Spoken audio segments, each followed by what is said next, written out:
설명해 오신 여러분 환영합니다. 제가 스타트를 끊게 되었는데 저는 연교를 맡고 있는 최시원 강사고요. 기출문제에 대해서 잠깐 소개한 다음에 1년 커리큘럼에 대해서 소개하고 저희 팀이 추구하는 것 이런 것들에 대해서 잠시 소개해 드리려고 합니다. 아시겠지만 기출문제 제가 1번 갖고 나왔는데 이따가 이제 최준호 선생님은 아마도 기출문제를 몇 개 풀이해 주지 않을까라는 기대를 하는데 작년에도 뭐 그러셨던 것 같은데 연계 문제는 뭐 풀이가 그리 필요할 것 같지는 않습니다. 근데 제가 하나 갖고 나온 것은 위임에는 없고 2019년 기출문제 1번이었는데요. 1번 문제의 답이 뭐였는지 혹시 기억하시는 분도 있고 그다음에 시험을 안 보신 분은 잘 모르시겠지만 얘는 뭐에 대한 문제였냐면 러닝 스타일 중에서도 perceptual preference라고 어떤 사람은 시각형, 어떤 사람은 촉각형, 어떤 사람은 이제 그 청각형 그런 학습자가 있다는 그런 분류에 따른 문제였습니다. 그래서 여기서 나온 것이 이제 여러 단어가 나왔는데 비주얼도 나오고 오디토리도 나오고 그다음에 텍틸도 나왔기 때문에 여기에 이제 답은 뭐가 답이냐면 키네세틱이 답이거든요. 스펠링이 좀 어렵죠. KINESTHTIC. 시험을 끝나고 나서 갑자기 전화가 왔습니다. 그러니까 시험 당일날 한 2시 좀 넘어서였던 것 같아요. 그래서 전화가 왔는데, 이제, 저희 시험 보신 분이 1차 모의고사를 같이 하고 시험 보신 분이 저한테 전화를 왔어요. 그래서 평소에는 보통 김수환 선생님하고 많이 친한 여자 선생님이셨는데, 저한테 먼저 전화를 걸더니 선생님이 말했던 게 나왔다고, 모의고사에. 그래서 저는 안 믿었죠. 원래 모의고사 문제는 다 걸러져가지고 안 나오잖아요. 근데 그 선생님이 느끼기에는 첫 번째 문제가 키네세틱 자기가 이제 썼는데, 선생님이 이제 모의고사에 내신 것 같아, 내셔가지고 맞췄다고 막 기분이 좋아가지고 막 업돼가지고 막 저한테 전화를 건 거예요. 그래가지고 안심시키고, 자, 이제 이후의 얘기는 김수환 선생님이라고 얘기하라고 제가 이제, 이렇게 안심을 시켰거든요. 안정을 시켰거든요. 그런데 이 문제를 왜 제 문제에서 나왔다고 느꼈냐면, 제가 맨 마지막 모의고사, 그러니까는 2019년도 저희가 모의고사를 7, 8월에 8주를 하고, 그다음에 9, 11월 합쳐서 10주를 하게 됩니다. 근데 맨 마지막 모의고사가 이런 포맷으로 나가게 되는데 여기에서 이제 3번 문제가 제가 낸 연교 문제였습니다. 여기에서 보면 위에서 나왔던 거는 perceptual preference라고 해가지고 4가지 kinesthetic, 그다음에 tactile, visual, auditory 그 4가지 중에서 고르는 것인데 이 문제는 여러분이 조금 생각해 보시면 아셨을 텐데 2017년에 non-verbal communication이라고 kinesics, oculesics, progemics가 답이었던 문제를 패러디해서 밑에 있는 상황을 위에 4개 중에 하나 고르는 문제였습니다. 답이 kinesthetics였거든요.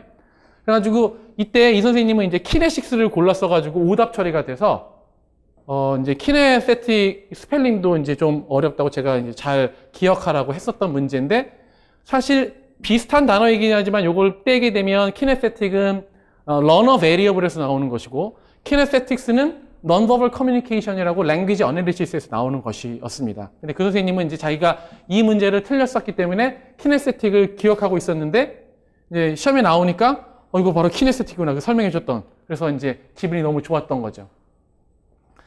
사실 기출 문제를 이렇게 보면 적중하기는 너무 힘들죠. 제 친구가 조선대학교 특수교육과 교수거든요. 허유성 교수라고. 이제 대학교 1학년 때부터 친구였기 때문에 그냥 계속 야자 하게 되는데, 지금도 친해서 하는데, 걔가 이제 한 3년 전에 특수교육 임용고사가 있지 않습니까? 그래서 출제하러 이제 들어갔던 경험을 얘기하는데, 바로 일주일 전에 보는 마지막 모의고사까지 이제 추려가지고, 다 필터링을 한다고 합니다.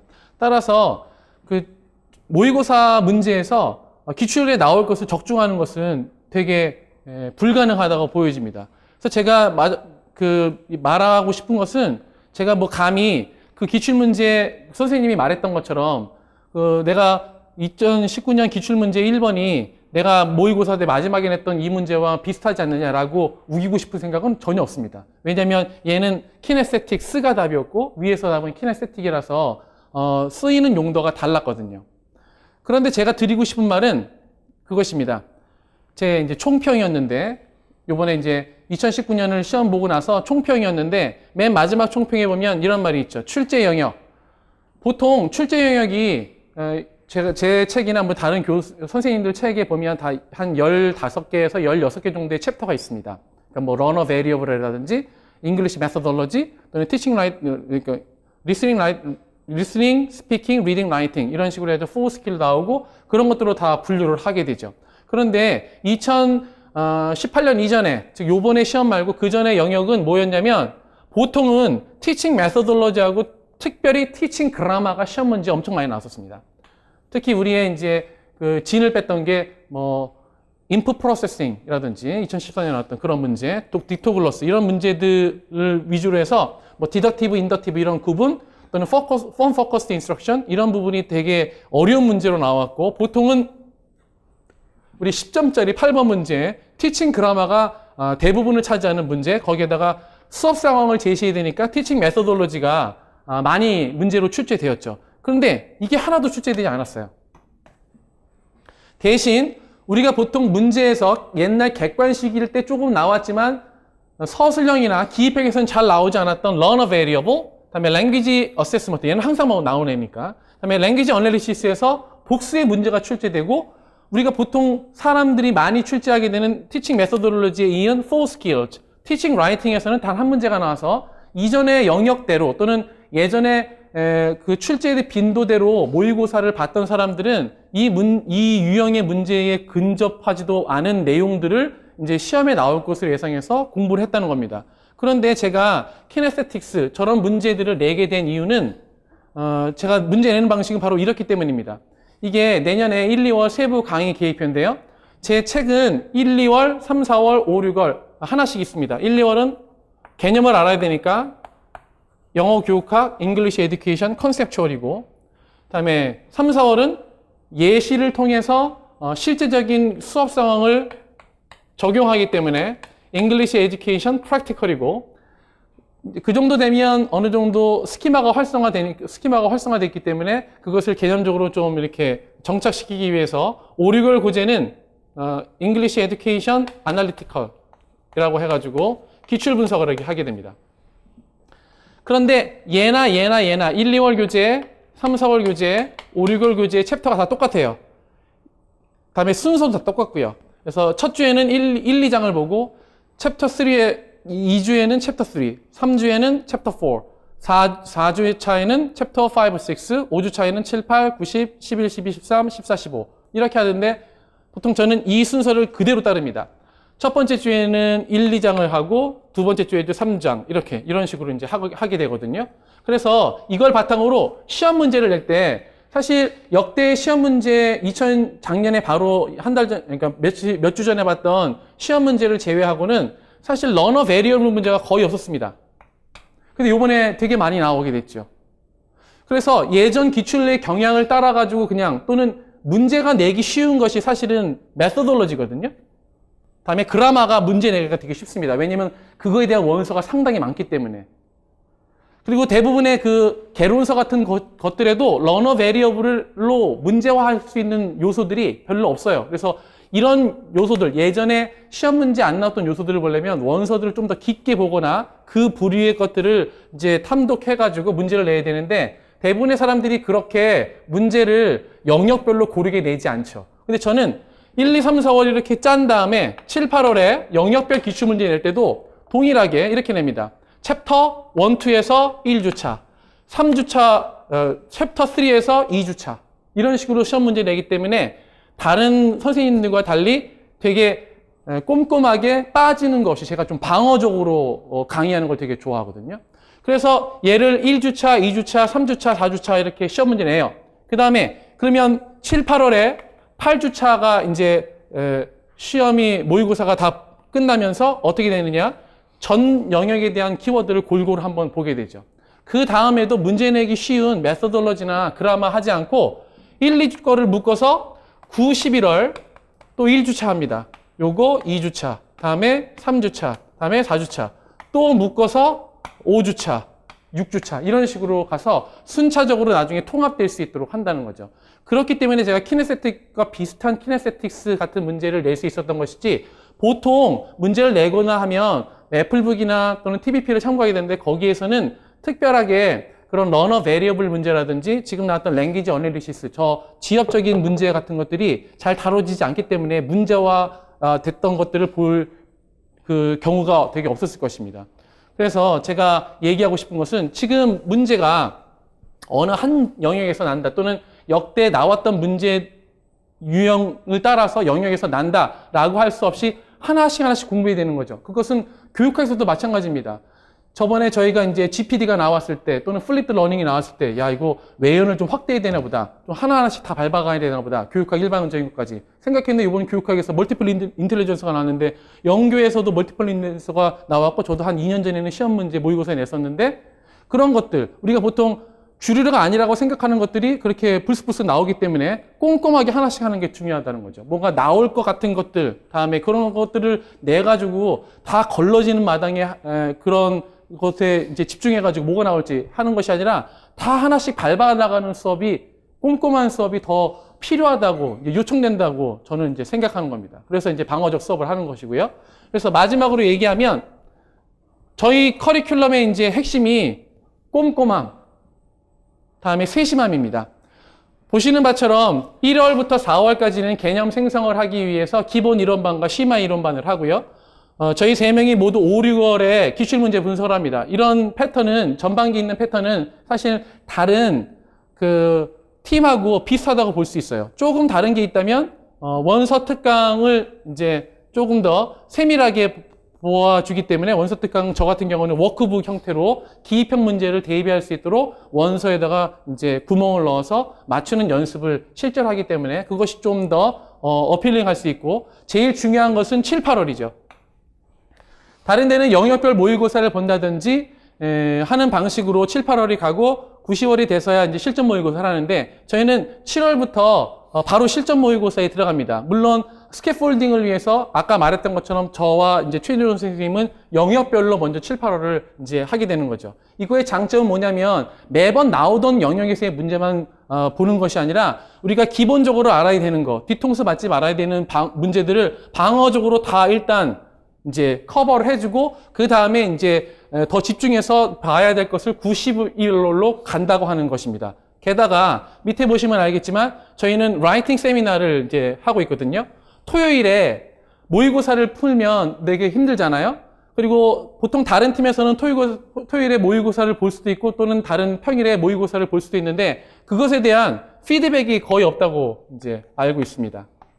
근데 어세스먼트에서 제일 중요한 것은 피드백이잖아요. 자기가 생각했던 답안 또는 내가 출제했던 문제의 답안을 답으로 얘기하는 것은 되게 쉬울 수 있습니다. 그런데 100명 이상의 사람들이 풀로 모여가지고 답을 냈을 때 거기에서 정답 범위를 정하고 이 답안은 왜 오답이 되는지, 이 답안은 왜 유사답안이 될 수 있는지, 이제 리액티브하게, 프로액티브하게 말고 리액티브하게 여러분에게 피드백, 워시백을 줄 수 있는 수업은 첨삭을 통해서만 가능하다고 볼 수 있거든요. 근데 저희는 꼼꼼하게 뭐 이미 다 소문 들어서 알겠지만 다 저희 이제 다른 사람 조교나 뭐 이런 사람들 절대로 쓰지 않고 저희 3명의 출제진이 정말 공들여가지고 채점을 합니다. 채점을 하고 다음에 첨삭을 또 기가 막히게 해줄 뿐만 아니라 그것에 대한 통계도 제시하면서 따로 화요일에 수업은 토요일에 있고 따로 화요일에 라이팅 세미나를 열면서 베스트 이그젬플 또는 배드 이그젬플 같은 것들을 알려주면서 이거는 이렇게 쓰는 것이 좋고 이거 저 같은 경우는 제 모범 답안이 이건데 모범 답안보다 훨씬 좋은 답안이 나왔네요. 이렇게 하면서 실제로 수험생 선생님들이 쓸 수 있는 현실적인 답안을 보여드린다는데 그 의의가 있다고 볼 수 있어요. 그래서 물론 채점 같은 것들 다른 데서 조금 해줄 수 있지만 저희같이 꼼꼼한 첨삭은 아마 있을 수 없을 것 같고 저희 한 예로 김수환 선생님 같은 경우는 이제 팔목, 인대가 늘어나가지고 병원에 실제로 다닐 정도까지 우리가 이제 섬세하게 하니까 한번 받아보신 분들은 그 늪에서 빠져나가지 못할 거라고. 근데 올해도 그렇게, 올해가 아니라 내년에도 그렇게 진행됩니다. 따라서 위에 전반기에 그 개념을 확실히 할 뿐만 아니라 이제 저희가 꼼꼼하게 그 라이팅 세미나라든지 또는 시험 문제를 좀 더 방어적으로 내서 이제 실제로 적중하기는 지금 이제 힘든 시스템에서 모든 영역을 다 이제 커버할 수 있는 그런 문제로 이제 강의를 마련하려고 하고 있습니다. 따라서 선택하시면 좋은 결과가 있을 것이고, 또 1차만 그런 것이 아니라 현재 제가 2차 강의 중에 있는데 2차에서도 저희 2차 팀의 이제 강점은 이제 피드백이 있다고 이제 저 스스로는 생각하고 있어요. 저희가 이제 김수환 선생님하고 저하고, 그다음에 1차 합격자들을 대상으로는 작년 합격자 선생님들이 이제 제가 일정을 짜서 1차 합격자들을 대상으로 또 피드백을 줄 것이고, 또 마지막에는 우리 최준원 선생님이 또 면접관 빙의를 해가지고 되게 극한 상황에서 사람들이 피드백 받고 할 수 있도록 1월 달에는 그런 특강을 지금 준비하고 있습니다.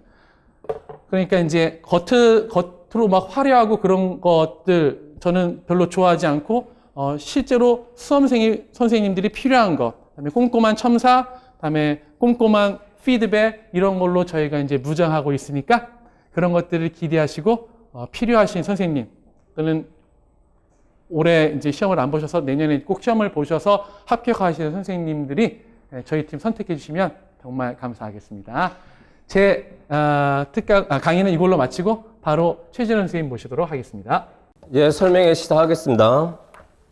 되도록 빨리 하도록 하겠고요. 최근 3개년 출제 경향 분석이고요.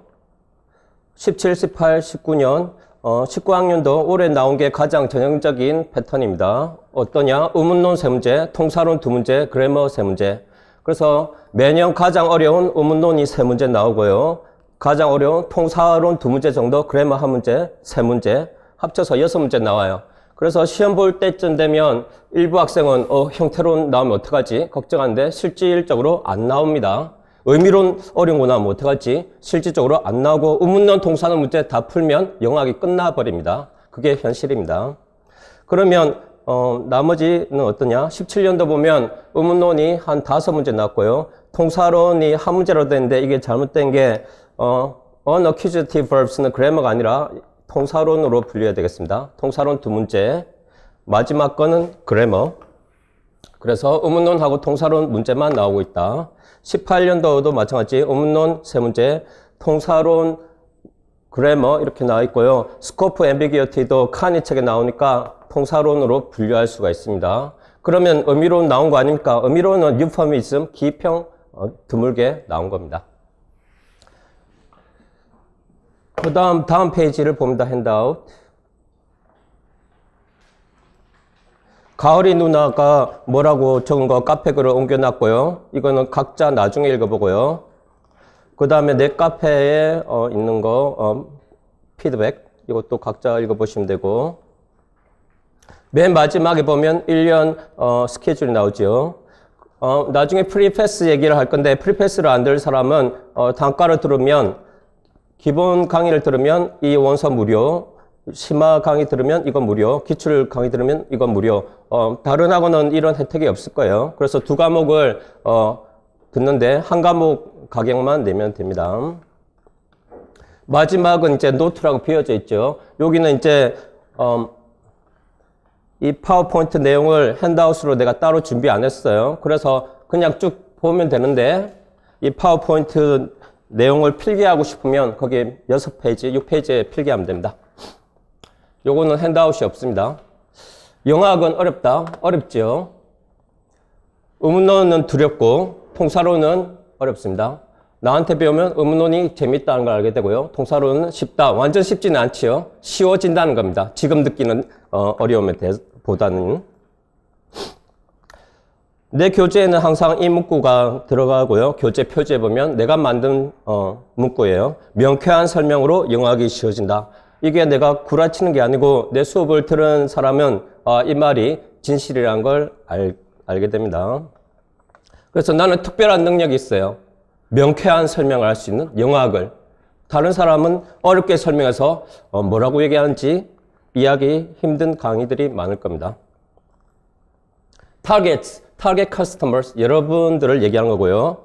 초수생하고 N수생이 있겠지요. 초수생은 나한테 배우면 탄탄한 기본기와 응용력을 기를 수가 있고요. 응용력은 모의고사를 풀어봐야 되겠고요. 기본기는 기본서, 심화서 들으면 되고요. N수생은 타 강의를 들었었겠죠. 그러면 흐릿한 개념, 파편화된 개념이 많을 거예요. 나한테 배우면 명확한 이해, 체계화가 됩니다. 그리고 타 강의 듣고 너무 영어학은 어렵다, 이해가 안 된다, 그런 좌절해서 내 강의를 듣고 희망을 얻는 사람들이 많습니다. 그러면 왜 최진호 영어학을 들어야 되느냐? 베스트 초이스, 노량진에서 내 수업이 가장 낫다는 얘기고요. 이유는 highest quality, 진짜일까? 내 수업 들어본 사람한테 물어보세요. lowest priced, 노량진에서 가장 쌀까? 비교해보세요. 더 싸면 더 싼 데 등록하세요. personal service, 퍼스널 서비스 잘해주는 팀이 우리 팀만큼 없어요. 상담 요청하면 언제든지 만나서 상담을 해주고요. 질문에 답변 잘해주고요. 질문했다고 해서 그것도 모르냐? 넌 좀 공부 좀 해야 돼. 그런 식으로 대답하는 사람 없어요. 다들 친절하게 답변하십니다. 그 다음에 fastest answers. 이거는 내 카페에 질문 올라오는 경우 나는 핸드폰으로 알람 오거든요. 그래서 질문을 이제 1분 만에 답변이 달려서 학생들이 놀라곤 해요. 그렇게 답변해 주는 사람 없죠? 교재도 좋다. 뭔 소리냐?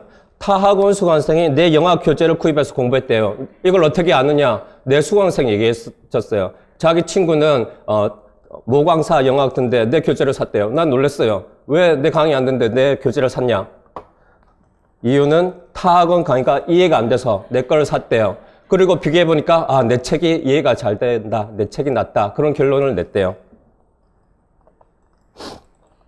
I'm an expert. 나는 평생 영어학만 공부했고요. 학부 때 영문과, 석사 때 영문과, 박사 때 언어학과. 나는 취직한 적, 회사 다닌 적 없습니다. 학부 때 열심히 해서 영어 학점 좀 So what? 그렇게 얘기하겠죠. 그게 뭐 뜻하고? 학점이 좋으면 내가 기본기가 좋지요. 기본기 좋으면 So what? 그래서 어떻다고? 누구보다 설명을 잘합니다. 유학 때 동기들이 수업 끝나고 같이 점심 먹자고 했어요. 나는 집에 가서 요리해 먹으려고 했어요. 나는 학교 식당, 구내식당, 거기 미국 대학교 맛이 없어서 햄버거 같은 거 맛이 없어서 내가 요리해 먹으려고. 난 집에 가려고 했어요. 수업 끝나고 요리해 먹으려고. 그래서 난 집에 가려고 했는데 근데 가지 말아요. 같이 먹재요. 점심 사겠다고 해요. 형 제가 살게요. 왜 산다고 했지? 내가 형인데. 숙제 같이 하자고. 혼자 못하니까. 그래서 숙제 보여주곤 했어요. 왜냐하면 동기인데 또 안 돼. 너 혼자 해. 그렇게 거절하기가 힘들잖아요. 그래서 내가 부탁을 하죠. 내 거 보여줄 테니까 좀 많이 바꿔서 티 안 나게 좀 해라. 어느 날 딱 걸렸어요. 교수님이 이렇게 얘기했어요. 너희들 숙제가 거의 똑같다. 그래서 불려갔죠. 누가 누구 것을 뺏긴 거냐. 솔직히 말하지 않으면 둘 다 F주겠다. 그렇게 얘기를 했어요. 그래서 그 친구가 솔직하게 얘기해서 그 친구는 숙제 다시 해오기. 나는 그냥 아무 영향 없고. 그런데 그 친구 여러 번 걸렸어요. 다음에 제발 좀 걸지 말라고 했는데 그 친구 여러 번 다시 숙제했어요. 내가 숙제하면 그것이 모범 답안이 되고요. 기본 A이고요. How to 합격, 콩글리시인데 콩글리시로 써봤어요. 합격을 하려면 어떻게 해야 될까? 3명의 교수님이 모두 엑스퍼트입니다. 노량진에 이런 팀이 없죠. 더 좋은 팀 있으면 그 팀 강의 들으면 됩니다. 후회 없는 선택이 될 거고요. 두려운 영어학, 어려운 영어학 문제를 잡아야 합격합니다. 구체적으로 영어학은 어떻게 공부해야 되냐? 기본서, 심화서, 7회독, 과장이 아느냐? 실제로 공부하는 학생, 합격하는 학생들 7회독 합니다. 그러면 이해 수준보다 높은 암기 수준이 되겠죠. 7번 읽으면, 반복해서 읽으면 저절로 암기 될 거잖아요. 그 수준이 정도 돼야지 편하게 문제를 풀 수 있겠죠. 그렇게 돼야 합격하기 쉽고 1월부터 11월 시험 볼 때까지 1년 동안 반복하면 7회독 할 수 있겠죠. 기출교재도 5월부터 수업하는데 11월까지 계속 무한반복하고요. 모금 문제로 응용력을 키워야 됩니다. 기본서 심화서를 숙지하는 것과 문제풀이 능력은 별개의 문제입니다. 필수 원서는 뭐가 있냐? On Introduction to Language 1, 2월 달에 강의하고요. Applied English Phonology 3, 4월 달에 강의하고 Teacher's Grammar 5, 6월 달에 강의합니다. 요게 필수 원서고요. 특포 같은 경우는 내년에 안 하고 신텍스 칸이도 안 하고요. 그래서 특포 강의는 타 학원 강의 들었으면 굳이 들을 필요 없겠고요. 심화서에 대부분 들어가 있습니다. 칸이 신텍스는 역시 올해 썼고 내년에는 안 하는데 이게 필수인지 선택인지 애매해졌습니다. 왜냐하면 이 칸의 책에서 3년 동안 연속으로 냈거든요. 그런데 그 출제지는 3년 연속으로 할 수 있고 4년 연속으로는 못하게 돼 있어요. 그렇기 때문에 덜 중요해졌거든요. 그래도 이제 출제진이 바뀌어서 지금까지 칸에서 많이 나왔네 그러면서 그 새로운 출제진이 칸의 책에서 낼 수도 있어요. 그래서 이거는 알 수가 없고요. 작년보다는 덜 중요해졌다. 올해는 바뀔 거니까 출제진이. 그런데 이제 공부해 두면 불안하지는 않겠죠. 혹시라도 나올 수 있으니까. 나도 알 수가 없어요. 이게 올해 나올지 안 나올지. 이 3년 동안 연속 출제한 그 통사론 교수님이 이 칸의 책을 처음으로 내서 시험 범위가 늘어났어요. 그전에는 칸의 책에서 한 문제도 안 나오는데 그래서 내용도 어렵고 시험 범위가 늘어났어요. 신학기 같은 경우는 기본서에 다 들어있어서 굳이 볼 필요가 없고요. 필수 원서는 세어보면 한 6개 정도, 칸의 책 빼면 5개 정도. 부모님께 효도하고 있습니까? 뭔 소리일까요? 인생은 짧아요. 영어학을 정복해서 최단 시간에 합격합시다. 빨리 합격할수록 학원비를 아끼겠죠. 부모님께 효도하는 길입니다. 진정한 1등 팀 강의를 수강하는 게 어떨까요? 수강생으로 따지면 1등 팀 아니죠. 한 2등 팀 정도 될 거예요. 수강생 수로 따지면. 그렇지만 이렇게 3명의 선생님들이 다 엑스퍼트인 진정한 1등 팀은 우리 팀이라고 생각을 합니다. 99만 원 프리패스가 나왔고요. 치피스트인 노량진이고요. 99만 원 프리패스는 이 가격인 거고요. 12월 30일까지 등록하고요. 근데 내가 시험을 봤는데 혹시 합격하면 어떡하냐? 환불해주냐? 1월 2일에 합격자 발표 나면 환불 쉽게 해준답니다. 원장님하고 어제 내가 얘기했던 내용이고요. 그래서 이거 환불 안 해주고 그러면 어떡하지? 그런 생각할 필요는 없고요. 그냥 등록하고 합격하면 환불하면 됩니다. 어디서 등록하느냐? 아모라이 티칭 여기서 전공용어 팀 클릭하면 등록을 할 수가 있습니다. 3일 전에 개설됐기 때문에. 내가 인공세행이라면 강사 아니라 저렴한 프리패스 등록하겠음. 왜? 단가 각각 등록하는 것보다 엄청나게 저렴합니다. 계산을 해보시고요. Thank you for listening. 지금까지 최진호였습니다. 네, 감사합니다. 자, 그러면 인력문학 설명 시작하도록 하겠습니다. 안녕하세요, 김수아입니다. 너무 익숙한 얼굴이 많아서. 자, 앞에서 포괄적인 얘기 해주셨고 마케팅까지 잘 해주셔가지고 저렴하지만 퀄리티 좋은 강의라고 제가 마무리를 좀 지어야 할 것 같습니다. 자, 일반 영어랑 영미문학 사실 1년을 쭉 지나보면 최종적으로 제일 많이 고민하시는 부분이 이 과목이에요. 왜냐하면 영교나 그 영어학 같은 경우는 컨텐츠가 좀 이렇게 챕터도 나눠져 있고 좀 뭐가 보이잖아요. 어떻게 가면 되겠다. 그리고 뭘 모른다라는 거를 알 수 있어요. 뭐는 알고 내가 뭘 모르지라는 걸 분명히 여러분들이 아실 수 있거든요. 근데 영미문학하고 일반 영어 같은 경우는 가장 큰 문제가 뭐냐면 여러분들이 뭘 모르는지를 모르시더라고요. 뭘 아는지도 모르지만 뭘 모르는지를 모르니까 뭘 공부해야 될지를 모르는 거예요. 그래서 이제 그 부분의 해결책을 저는 이제 다음과 같이 이제 제시를 할 텐데 쭉 풀어가도록 하겠습니다. 일단 기출 경향을 보시면 그냥 짧게만 할게요. 저도 기출 문제는 저희가 5, 6월에 깊이 다루고 지금 기출 문제를 펼쳐봤자 지금 상태에서 이제 초수인 분들은 사실 이해하기가 좀 어렵거든요. 그래서 전체적인 경향만 보면 저희가 벌써 선온수령이 1, 2, 3, 6, 6개년 지금 갔습니다.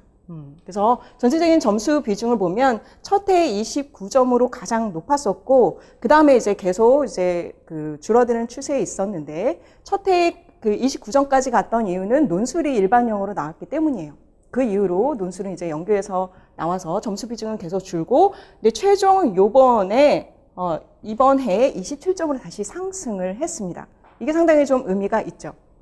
내용하게 되는 영어학과 그 연결론이 조금 쉬워지고 그 대신 좀 방대한 영미문학과 일반 영어의 점수 비중이 좀 커졌다라고 볼 수 있고 그 중에서 위에가 일반 영어고 밑에가 문학인데 문학의 점수 비중은 사실 11점이 가장 높았고 9점에서 10점 이런 수준이었는데 12점으로 해서 기입형 문제 하나 더 추가 그리고 소설 문제가 2개 이런 식으로 나왔고 지문의 길이도 상당히 길어졌습니다.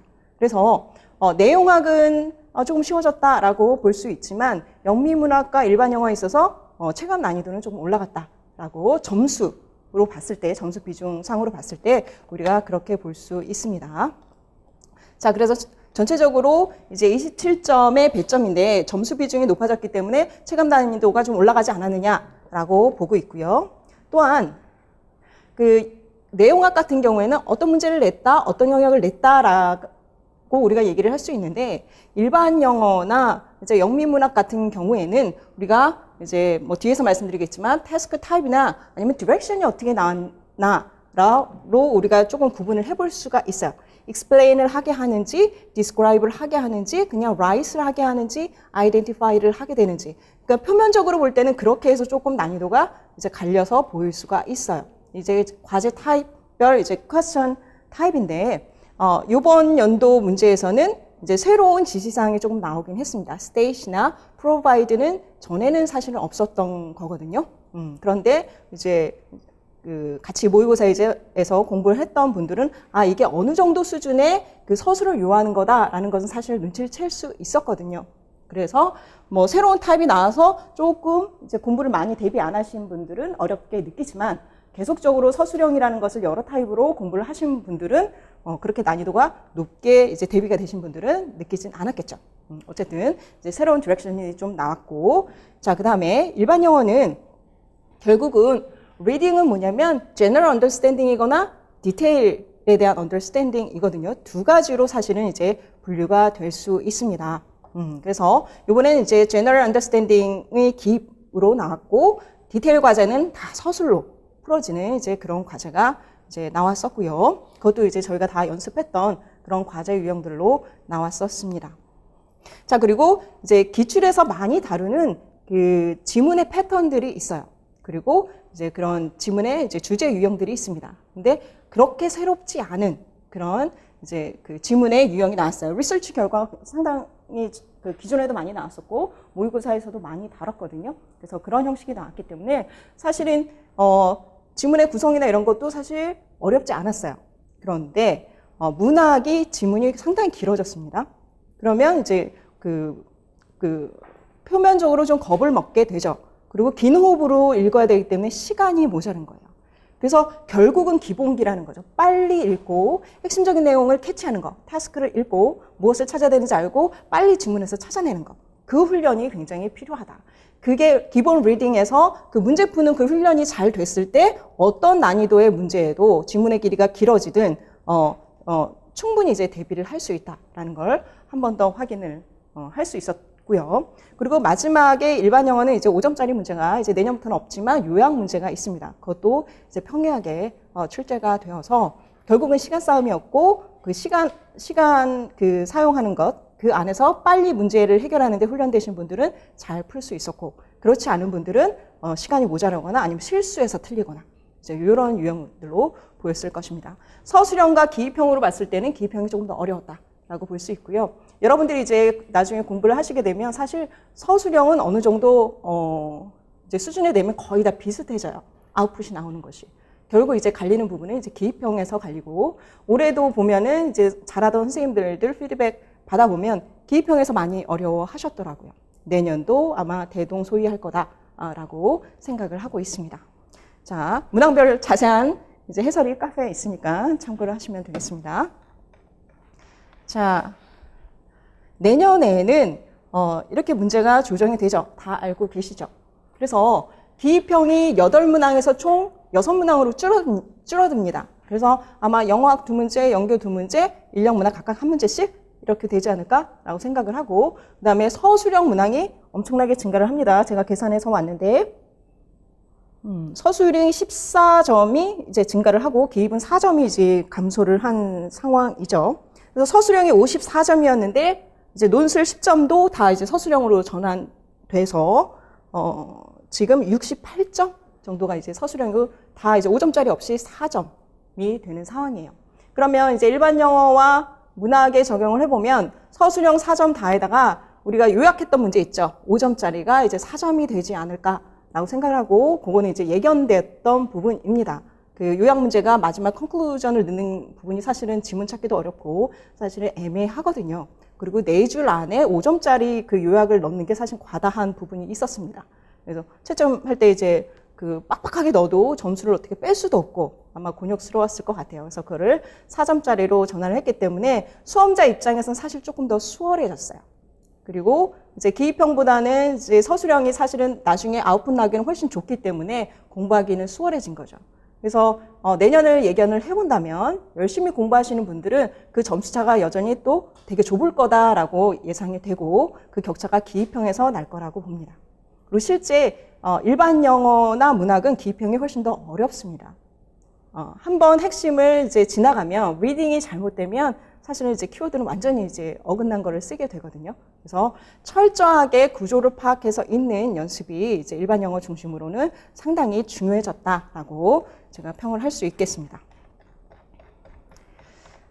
자, 웃기다가 지금 진지 모드로 갔는데, 그러면 이제 공부를 어떻게 해야 될까? 저는 특히나 일반 영어는 여러분들이 공부 계획을 굉장히 잘 세우셔야 한다고 생각을 해요. 그냥 내가 좀 단어 좀 외우고, 그냥 리딩 책 좀 읽고, 이렇게 접근해서는 굉장히 긴 시간 공부하실 가능성이 높습니다. 그래서 제가 이제 공부 방법을 굉장히 많이 준비를 해서 오르가나이즈를 한 상태로 이제 작년부터 제시를 했어요. 일단 임용시험의 특성을 아셔야 합니다. 일반 영어라는 영역은 다양한 영역이 있어요. 터플도 있고, IELTS 다양하게 있죠. 수능도 있고. 그런데 임용에서는 무엇을 요구하는지를 알고 접근을 하는 것이 필요하고 학습 내용과 범위를 특히나 일반 영어나 문학은 정해줘야 합니다. 그렇지 않고 덤벙덤벙 그냥 가다가는 이제 허우적대기가 쉽죠. 그렇게 해서 전략을 설정해야 되고 이거를 이제 저는 도와드리겠다. 제 강의를 통해서 1년간의 강의 로드맵을 통해서 그것을 도와드릴 거고요. 나머지는 여러분들이 그 안에다가 자신의 학습 스타일에 맞게 저의 강의를 이제 합쳐서 공부 계획을 1년간을 이제 짜시는 게 필요합니다. 그리고 아주 중요한 것, 기출 경향을 파악을 해야 돼요. 그래서 1년 문학 문제를 그냥 내가 혼자 푼다, 기출 문제를 내가 혼자 푼다, 저는 굉장히 이제 위험도가 높다고 봅니다.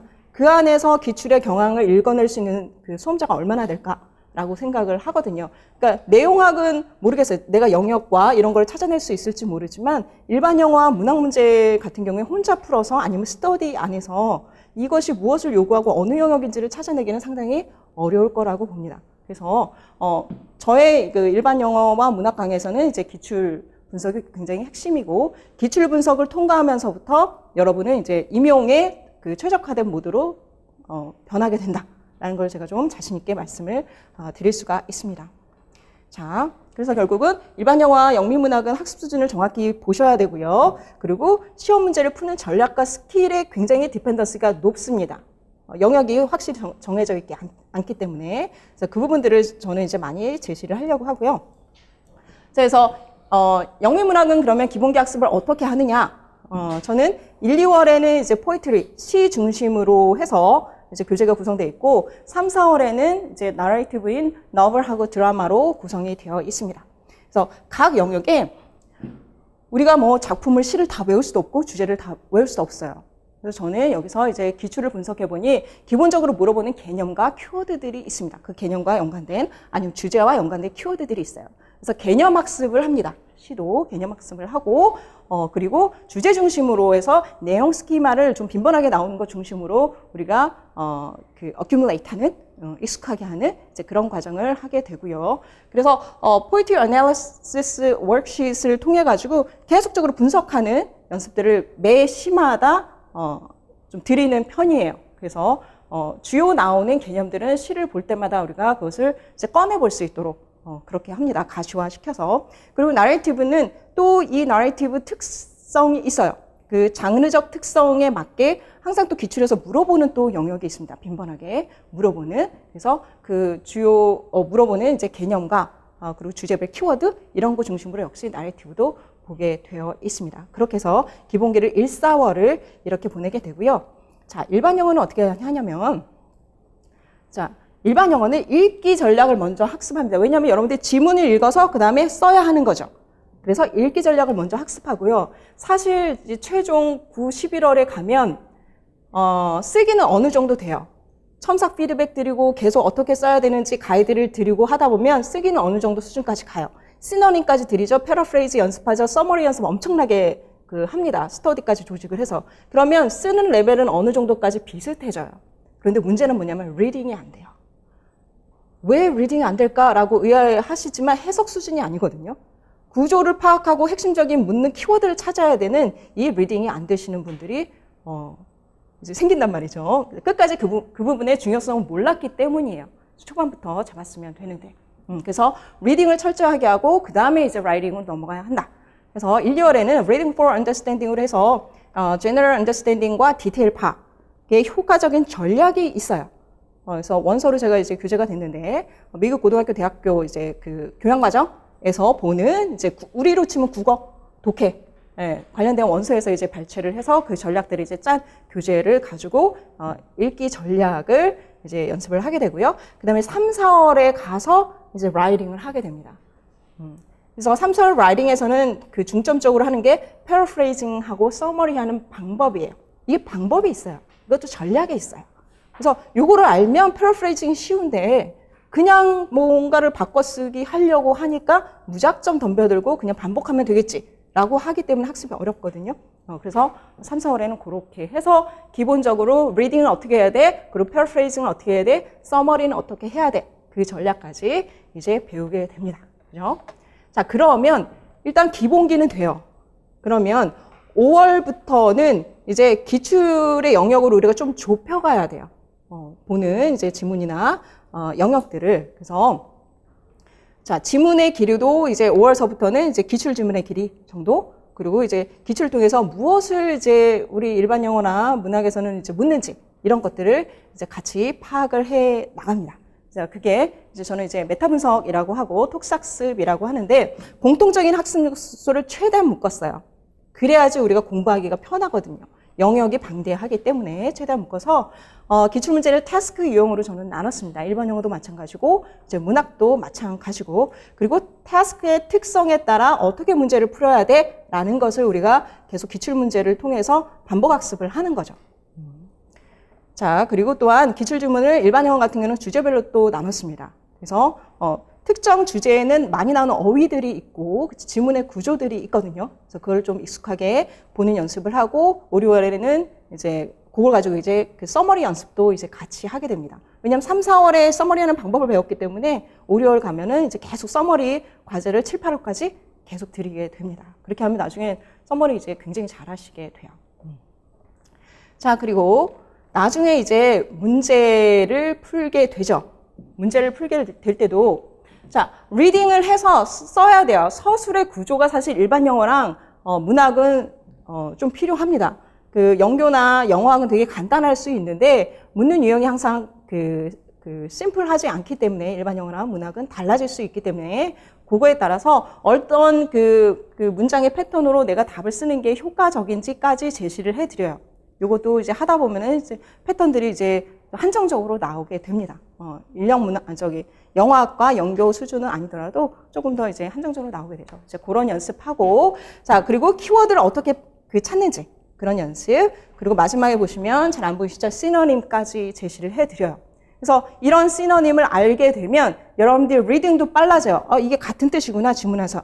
이게 반복되는구나, 이런 것들을 알 수 있고, 이 시너님을 가지고 여러분들이 패러프레이징을 할 수 있고, 간략하게 이제 서머리 하는데 굉장히 빨리 대응을 할 수 있기 때문에 요것들을 문제풀이를 통해서 지속적으로 우리가 연습을 할 수가 있습니다. 자, 했고요. 다 말씀드렸고, 아까 이제 최수인 교수님 말씀하신 것처럼 이렇게 우리가 영역을 알았어. 태스크도 분류할 수 있었고, 어떤 문장으로 써야 될지도 알았어.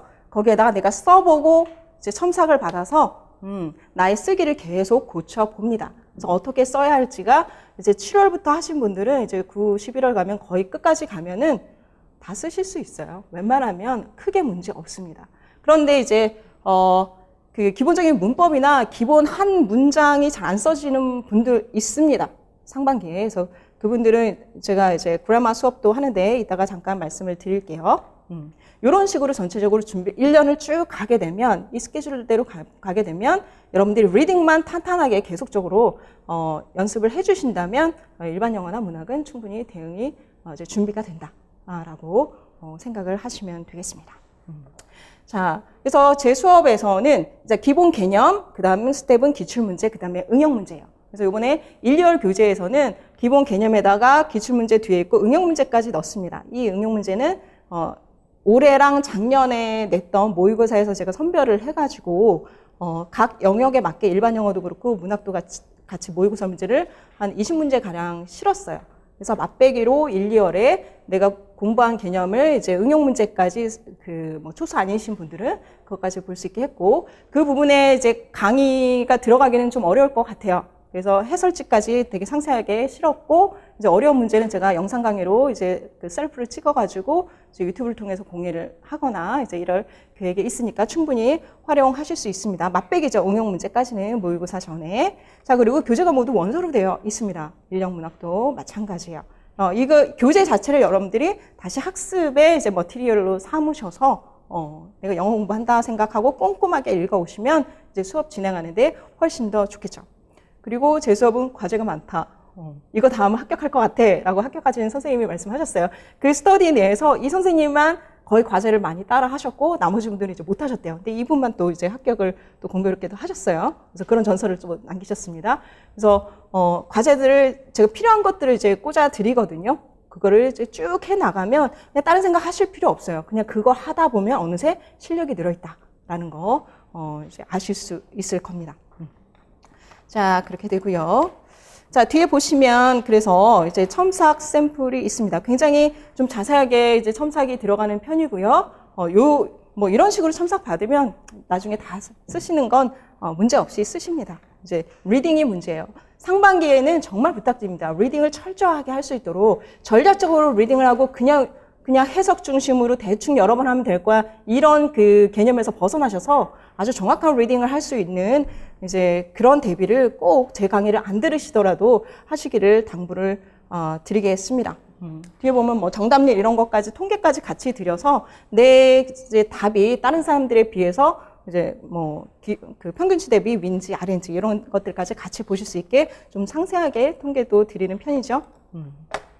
자, 그리고 연간 커리큘럼은 제가 다 이제 설명을 드렸는데 최시현 교수님이 주시는 관계로 빨리 끝내야 될 것 같아요. 그죠? 지루하실 거예요. 여러분들 새롭죠? 자, 그래서 5, 6월 뭐 지금 여러분들 이제 이건 안 보여도 이제 그 워크시대 핸드아웃에 있으니까, 자, 1, 4월에 보면 여기에 보면 특강으로 작문 및 문법 연습이 있습니다. 요거는 제가 작년에 올해 5월부터인가 이게 부족한 분들을 위해서 일단 여러분들이 한 문장에 그 정보 단위 센텐스를 쓸 수 있어야 되고 2개 정도를 엮을 수 있어야 정보의 논리적인 흐름을 표현할 수가 있어요. 그 접속사를 써서 중문, 복문 이렇게 만드는 거. 근데 이거를 못 쓰시는 분들이 의외로 많더라고요. 논리 구조를 만드는 거를 못 하시는 분들이. 그래서 제가 3, 4월에 요거 특강을 하고 5, 6월에도 스터디를 통해서 조직해가지고 했던 경험이 있는데 굉장히 좀 도움이 된 것 같아서 요거를 2월 달에 3주 코스로 지금 하려고 합니다. 사실은 뭐 무료로 해도 되긴 한데 학원에서는 이제 가격 책정을 해야 된다 해서 가격 책정은 돼 있지만 이제 기본 강의를 들으시는 분들은 이제 같이 하실 수 있고, 요거는 이제 기존에 나와 있는 원서를 가지고 하는 거고 유인물로 다 제공을 해드려요. 그리고 여러분들이 학습하고 제가 확인하는 방식으로 해서 3주간 집중적으로 해서 여러분들이 3, 4월 라이팅 그 수업을 듣기 전에 기본기, 작문을 할 수 있는 문법, 그게 준비될 수 있도록 이제 특강이 있고요. 자, 그 다음에 5, 6월에는 제가 Reading for Insight에서 이제 2년간 계속 해왔는데 원문들 있죠. 원문들을 추출을 해서 같이 리딩을 하고 메인 아이디어 잡는 이제 그런 연습을 합니다. 그래서 올해는 기출 원문 중심으로 일단 해보려고 합니다. 자, 그렇게 되겠습니다. 그래서 5월부터 11월까지는 쭉 우리가 톡스 형태로 해서 전략적으로 공부를 하는 스키마를 짜서 공부를 하는 그런 방식으로 가게 되고, 7월부터 11월까지는 이제 응용 문제죠. 문제 모의고사를 통해서 이제 첨삭 피드백을 받으면서 공부를 하는데, 7, 8월 강의가 다른 부분은 뭐냐면 이제 인력 문학 같은 경우는 이제 내용하고 다르게 7, 8월은 굉장히 기출과 유사하게 문제가 갑니다. 그래서 5, 6월에 기출 문제를 푸시고 7, 8월에 기출과 유사한 문제로 문제를 풀 수 있게 해요. 근데 9월부터는 이제 기출 문제의 유형을 틀어보죠. 여러 가지를 시도를 해서 올해도 다른 디렉션들이 나왔잖아요. 다른 문제들이 나온 것처럼 다른 시도를 합니다. 그래서 사실상 7, 8월 문제가 훨씬 더 기출스럽다 이렇게 말씀들을 하세요. 기출과 유사하게 했으니까. 그래서 9월부터는 더 응용 문제로 간다. 이렇게 보시면 전체 이제 1년 플랜을 여러분들이 이해하실 수 있을 겁니다. 그래서 이렇게 하시면 철저하게 1년과 문학이 저렴하고 고퀄리티로 준비가 되는 건가요? 네, 그렇게 되겠습니다. 자, 질문 있으신 분은 끝나고 해주시고 여기까지 마치도록 하겠습니다. 고맙습니다.